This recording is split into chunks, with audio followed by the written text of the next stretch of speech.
Hey y'all, I'm back with another art video. This one I actually did a few months ago, and I just wasn't ready to make this video. I just wasn't ready to be vulnerable about it. This video is a tribute to my pit bull Rose that I lost in my previous relationship. I mean, she's okay. As far as I know, she's still alive and well. She just is with my ex now, and I didn't get to keep her, which is really sad for me because she was the sweetest dog I could ever ask for. She actually knew that I was sick before I did,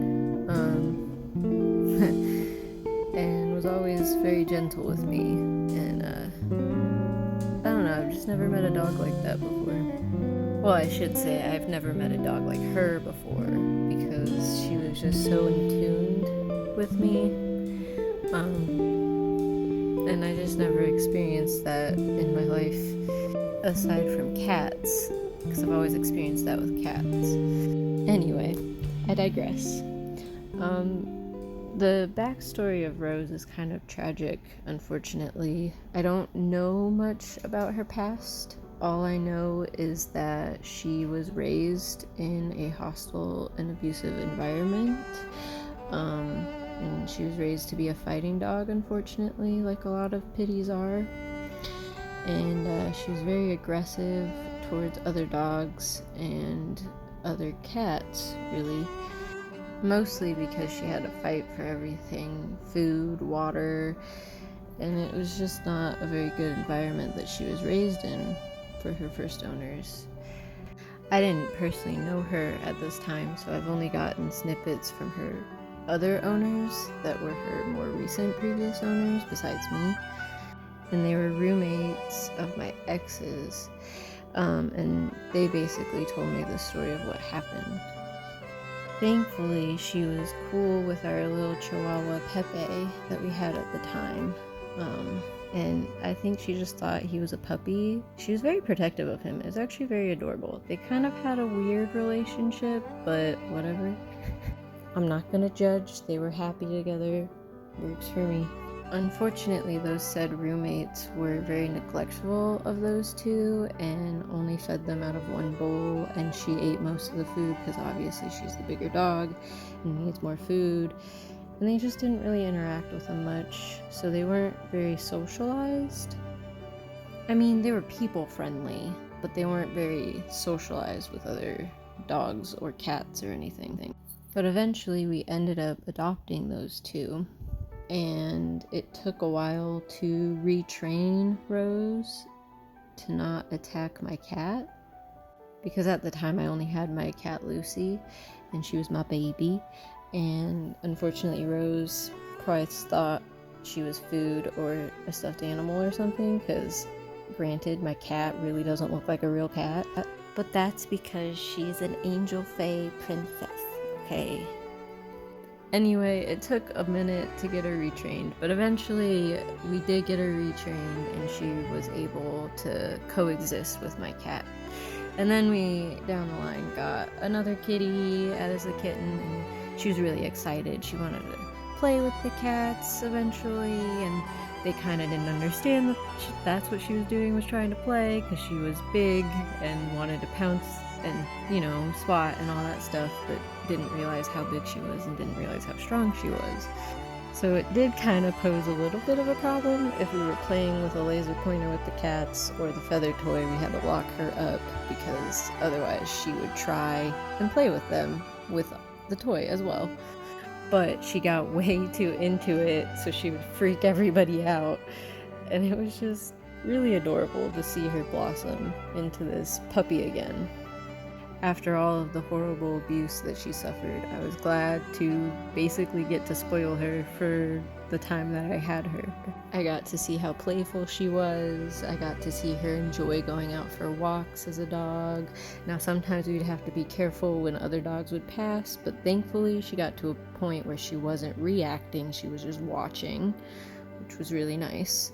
And honestly, that's very far away to come from being a fighting dog. in just a few years, no less. I think her favorite thing, though, was chewing up sticks in the backyard and chasing after them, as well as once she figured out what a tennis ball was, oh, all bets were off. She was on it. She was chasing that thing, and she would keep going until she really tired herself out and her body forced her to stop.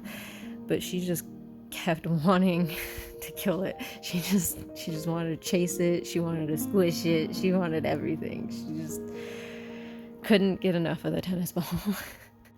Now, unfortunately, she did have a health scare while we had her, and she was getting really, really anemic, and we didn't understand why, and nothing we fed her was helping. I don't know if she ended up eating something she wasn't supposed to that made her sick, because my parents were visiting at that time, and they weren't trustworthy. They still aren't trustworthy. I have cut off all contact with them since. But that's a whole separate video that I might make. Anyways, thankfully I was able to get her to the vet, and they were able to give her some medicine that I was able to give her. It was like some form of antibiotic, I think. And she hated taking the pills, but I basically begged her to take it, and she really liked the Meprazole that I was able to give her because it was a fruity chewable and she likes flavor. What a goofy girl. She really did love human food, though. She always tried to steal our food. I do think giving her that helped because she did kind of start to bounce back, and then we got to feeding her a different type of dog food, and that seemed to have helped a lot more the rest of the time that we were living there. And the vet was concerned it might have been her weight because she was a little chunky because I was spoiling her, because when I got her she was starving, so I let her get thick because I wanted my babies healthy. Everything turned back to normal for the most part. She was her happy self, had an appetite, was sleeping good, was wanting to play outside when it was warm and I had the energy and time after work. Basically back to my happy Rose that she was, and snuggling every chance that she could get and stealing the blankets whenever she could, or the place on the couch, stealing a lap every now and then, demanding to be cradled like the baby she was. And after that, we ended up moving to Florida, and she became an outside dog again because she wasn't friendly to other dogs yet, and especially new dogs up close to her face, and it's their territory. We just didn't know how that was gonna go, so we wanted to be smart and safe and keep them separated as they got acquainted with each other, as you should when you get new animals, or I should say as they're around new animals to them. And she started losing weight, because she got to run around outside as much as she wanted, she got to go to the bathroom as much as she wanted, she got to play as much as she wanted. It only became a problem later on because she wasn't getting interacted with humans as much that she reverted back into her old habits and unfortunately attacked Pepe and took his life because she went, "This is my turf, why the fuck are you here?" basically is what her brain reverted back to. Sadly, by that point, my ex and I already separated and she was his dog now, so I didn't really have much say in the matter, and it's not like I could have gotten back down to Florida and gotten her because I moved states away by that point. I try not to feel guilty about it, but I still feel like I let her down by leaving her down there and not being able to take her or Pepe with me. I feel like I let him down too, a lot.